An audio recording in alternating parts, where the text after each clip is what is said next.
Nous commençons avec ce mot de numéro 12 qui dit « Aussi longtemps que les enfants auront fait, j'allais dire, je me battrai.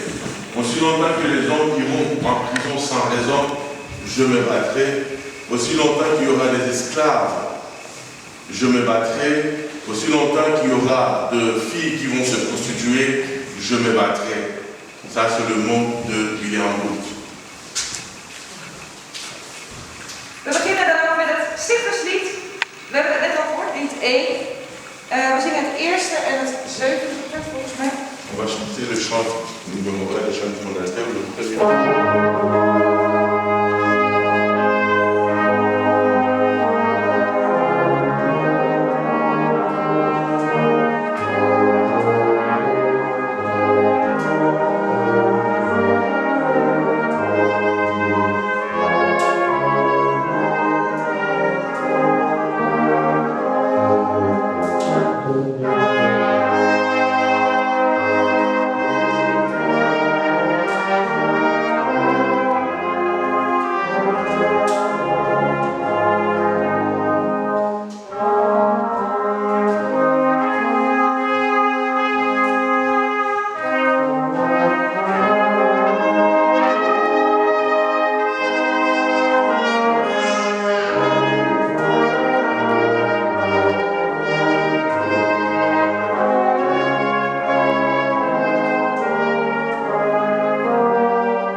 avons laissé nos nous venir ici pour implorer ton nom. Seigneur, merci parce que tu es là, nous sentons ton esprit.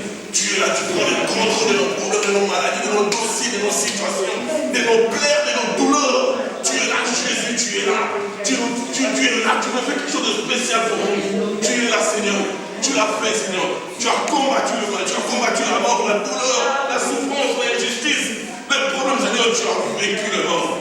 Et nous avons la foi que tu vas vaincre cette réalité. Merci, Jésus. Nous t'adorons. We zingen samen, laat er bij ons liefde wonen.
Ja, ga verder.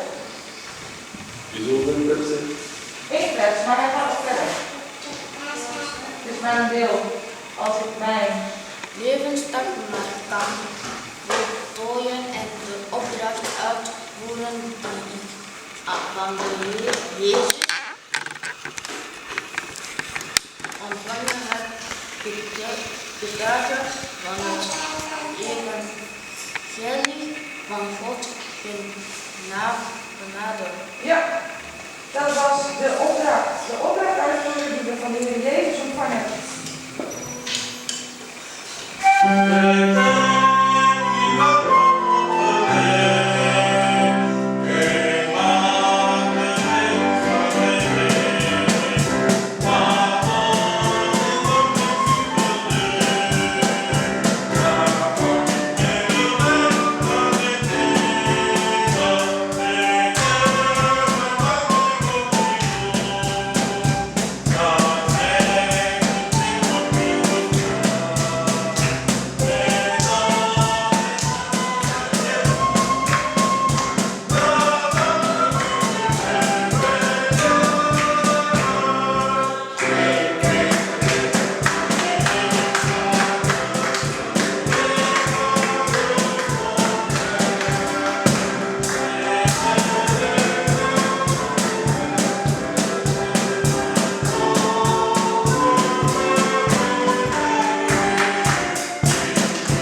Facebookpagina.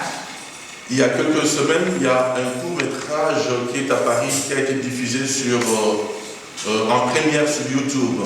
Si vous n'avez pas encore vu ce film de William Booth, nous avons mis le lien sur notre page Facebook. Generaal William Booth trok ten strijde en dat deed hij niet voor zijn eigen plezier. En hij deed het ook niet om er zelf beter van te worden. Le général William Booth est parti en guerre. Il ne l'a pas fait pour son propre plaisir ou pour qu'il en tire plus de profit. En hij deed het al helemaal niet omdat het zou worden. Il ne l'a pas fait parce que c'est comme ça qu'il devait le faire. William Booth ging het evangelie verkondigen uit diep mededogen met mensen. William Booth allait prêcher l'évangile par compassion pour les gens. Vanuit het diepe verdriet dat hij voelde, omdat er onnodig veel mensen verloren zouden gaan. De la profonde tristesse qu'il ressentait, il allait prêcher cet évangile parce qu'il ressentait une profonde tristesse pour beaucoup de gens qui seraient perdus inutilement. Eigenlijk vanuit dezelfde motivatie die Jezus had om voor ons te sterven. Diepe, alles overheersende liefde. En fait, de la même motivation que Jésus avait aussi pour nous, un amour profond, un amour dévorant. Die liefde is de basis, het is het begin. Het is de motivatie voor alles wat we doen. Cet amour est le fondement, c'est le début de la motivation de tout ce que nous faisons. Liefde voor mensen die dreigen verloren te gaan wanneer ze geen keuze maken of hebben gemaakt voor een persoonlijke verlosser. L'amour pour des personnes qui risquent de se perdre lorsqu'elles ne font pas ou n'ont pas fait le choix de leur sauveur. En liefde voor de broeders en zusters die God aan ons gegeven heeft, die al wel een keuze voor hen hebben gemaakt. L'amour aussi pour les frères et sœurs que Dieu nous a donnés et qui ont déjà fait un choix pour le salut. Maar waarom zouden we die liefde en diepe bewogenheid moeten voelen? Et pourquoi devrions-nous ressentir cet amour et cette émotion profonde? Om dat goed te kunnen begrijpen, moeten we kijken naar wat evangelieverkondiging inhield in de tijd van de discipelen en de apostelen. Pour comprendre cela, nous devons regarder dans l'évangile ce que cela signifiait à l'époque des disciples et des apôtres. Want tegenwoordig wordt met het evangelie de blijde boodschap bedoeld, wat op zich niet verkeerd is. Actuellement, nous savons que l'évangélisation signifie le message joyeux. Maar als we kijken naar wat er in de tijd van de apostelen en de discipelen mee bedoeld werd, was het dit. Zij verkondigden de dood. Mais cependant, si nous regardons ce que cela signifiait au temps des apôtres et des disciples, c'était ils proclamaient la mort.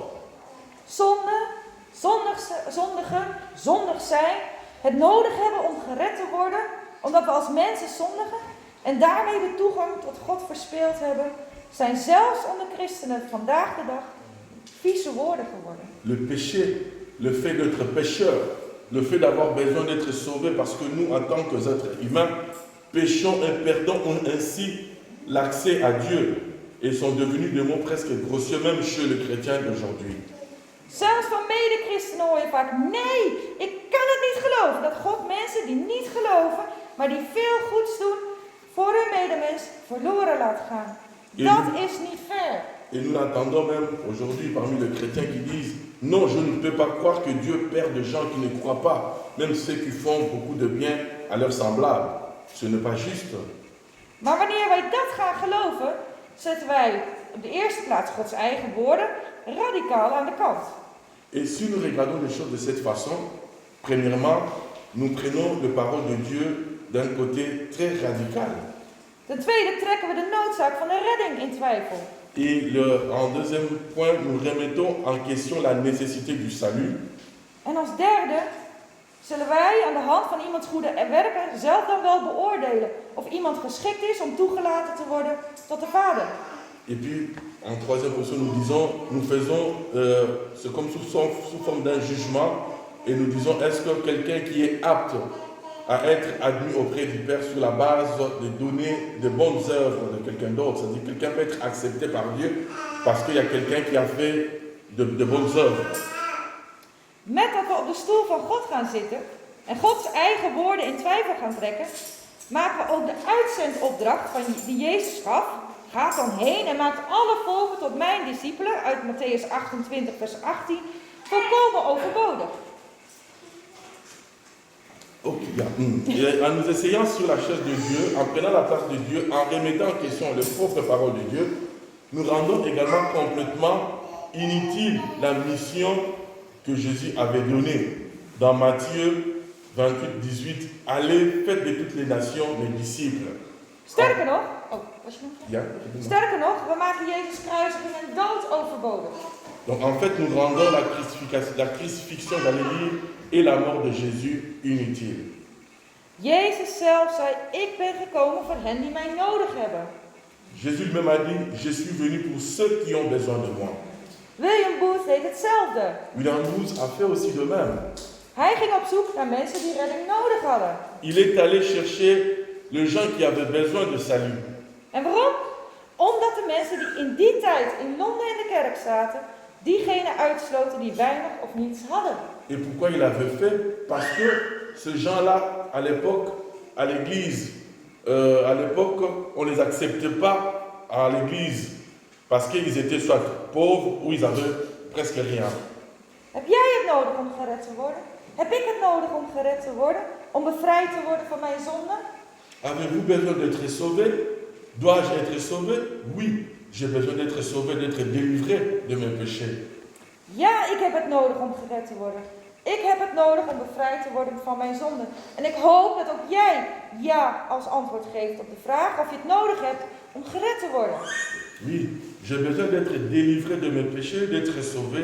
Et j'espère que vous aussi, vous allez répondre oui à la question de savoir si vous avez besoin d'être sauvé. En dat geldt voor ieder mens. Niet voor niets stierf Jezus voor iedereen. Dat is de goede boodschap. Cette réponse s'applique à tout le monde. Ce n'est pas pour rien que Jésus est mort. Jésus est mort pour tout le monde et ça, c'est le bon message. Slecht nieuws, als je het niet aanneemt, heb je een probleem. Want het loon voor de zonde is de dood. Niets meer en niets minder. Et mauvaise nouvelle, si vous n'acceptez pas cela, vous avez un problème, car le salaire du péché, c'est la mort, ni plus ni moins. En dat is nu net waar onze motivatie om anderen het goede nieuws te bekend te willen maken en moeten maken vandaan zou moeten komen. Et c'est de là que doit venir précisément notre motivation à vouloir déclarer, à vouloir annoncer la bonne nouvelle aux autres. Als wij als naaste van iemand niet in woord en daad duidelijk maken dat er redding is en dat het noodzakelijk is om zonde te erkennen en te belijden en dat vergeving door het bloed van Christus noodzakelijk is, wie doet het dan? Et si en tant que voisin de quelqu'un, nous ne disons pas clairement en parole et en acte qu'il y a le salut, qu'il est nécessaire de reconnaître et de confesser le péché et que le pardon par le sang du Christ est nécessaire, alors tu le feras. God heeft die persoon op onze weg geplaatst. En wij kennen die persoon. Hij deed het niet voor niks. Dieu a mis cette personne sur notre chemin. Nous la connaissons et il ne l'a pas fait pour rien. Maar wat houdt die diepe innerlijke bewogenheid en liefde voor iemand dan in? Et qu'est-ce que signifie cette profonde compassion intérieure et cet amour pour quelqu'un? Toen ik hier in België kwam wonen als protestantse, had ik, zoals de meesten van ons, een duidelijk beeld, vooroordeel over katholieken. Quand il était venu ici en Belgique pour vivre en tant que protestante, il avait, comme la plupart d'entre nous, une image de préjugés sur des chrétiens catholiques.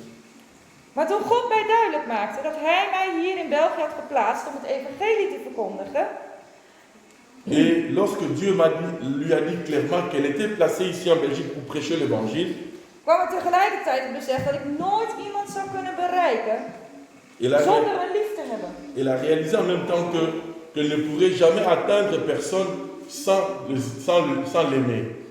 Wat doe je als je iemand lief hebt? Dan ga je proberen zoveel mogelijk over iemand en iemands cultuur te weten proberen te komen.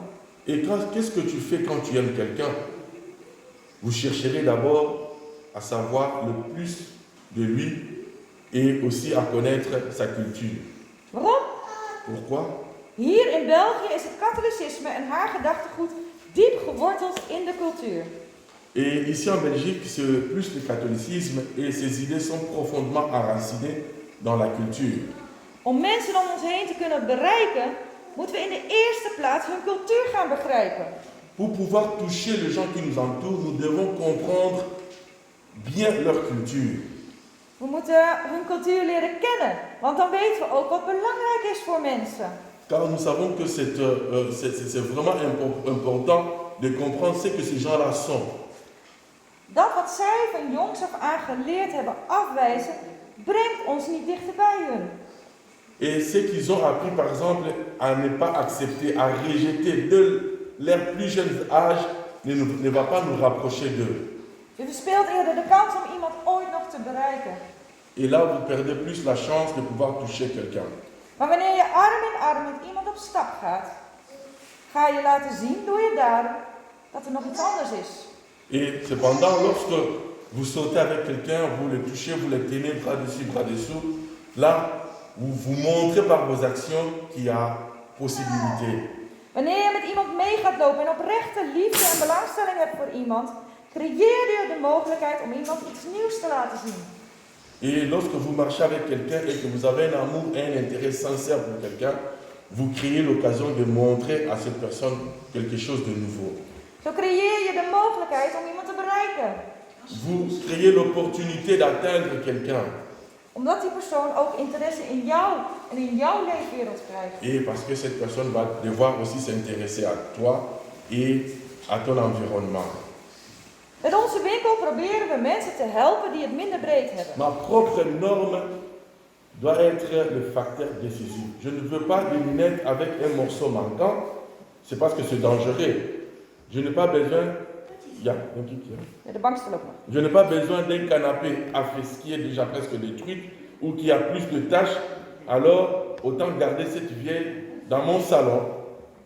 Ik hoef geen anti-kleefpaan waar inmiddels alles aan de bodem blijft plakken. Je n'ai pas besoin d'une poêle qui est anti-adhésive où tout colle au fond. Dus waarom moet ik iemand die weinig of niets heeft daar dan wel genoegen mee nemen? Alors pourquoi devrait-il donner quelque chose de mauvais à quelqu'un qui a peu? Pourquoi je dois le faire? Dan help ik de persoon van de regen in de druk. Ik wil hem of haar vooruit helpen en iets beters aanbieden als wat ze nu hebben. Et ensuite, j'aide cette personne hors de la pluie. Je vais l'aider et lui offrir quelque chose de bien meilleur que ce qu'ils ont maintenant. Zo is het ook met het geloof. Et c'est aussi comme ça avec la foi.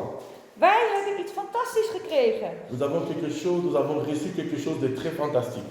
Wij hebben een geweldige waarheid ontdekt in Gods woord en we hebben het aangenomen. Nous avons découvert une grande vérité dans la parole de Dieu et nous l'avons acceptée. Wij hebben die redding aangenomen. Nous avons accepté ce salut. En omdat dat zo'n geweldig cadeau is wat wij hebben gekregen, willen we dat ook voor de mensen die God op onze weg plaatst. Et parce que c'est un cadeau, ce salut est un cadeau merveilleux que nous avons reçu de la part de Dieu, nous le voulons aussi pour les personnes que Dieu a placées tout autour de nous. Uit liefde en diepe bewogenheid wil je dat wat je zelf ontvangen hebt, terwijl we het niet verdienen, ook delen met iemand die kansarm is. Iemand die dat niet heeft. Et par amour et compassion profonde, vous voulez partager ce que vous avez reçu, alors que nous ne le méritons pas avec quelqu'un qui est défavorisé, quelqu'un qui ne l'a pas. Seul le meilleur est assez bon pour lui et elle.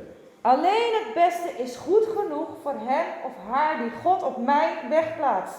Seule le meilleure chose sont vraiment bien pour lui ou pour cette personne. Wanneer je die ingesteldheid hebt, kun je door de relatie die jij hebt met mensen bereiken en laten delen in wat je zelf zo rijkelijk gekregen hebt. En heb je de mogelijkheid om mensen te bereiken. Anders heb je geen schijn van kans. Et lorsque vous avez cette attitude, grâce à la relation que vous entretenez avec les gens, alors vous pouvez les attirer vers vous. Ik zeg met generaal William Booth, ik zal vechten. Ik zal Jezus handen en voeten zijn. Strijd jij ook mee? Je vais dire comme le général William Booth, je vais combattre. Je vais me battre comme l'avait fait Jésus. Veux-tu aussi combattre? Amen. Amen.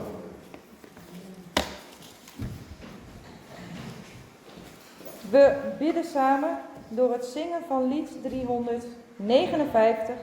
Maak je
boodschap dat er redding mogelijk is. Maar dat we ook redding nodig hebben, Heer.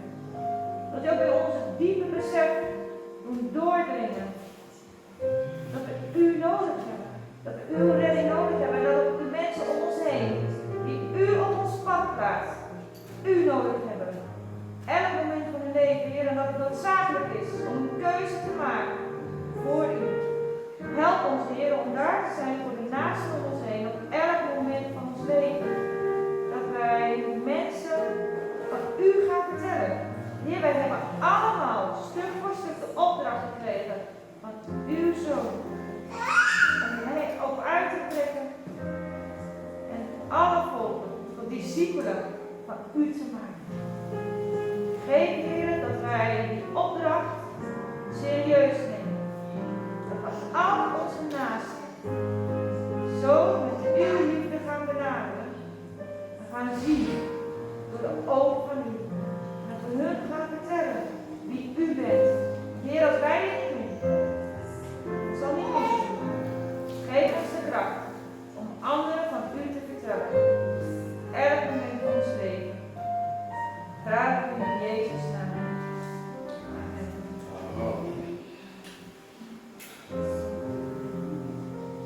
Pak gewoon het volgende.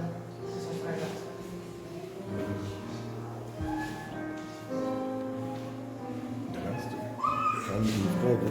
Liefde van God onze Vader en de eenheid van de Heilige Geest is met u allen. Amen. Amen.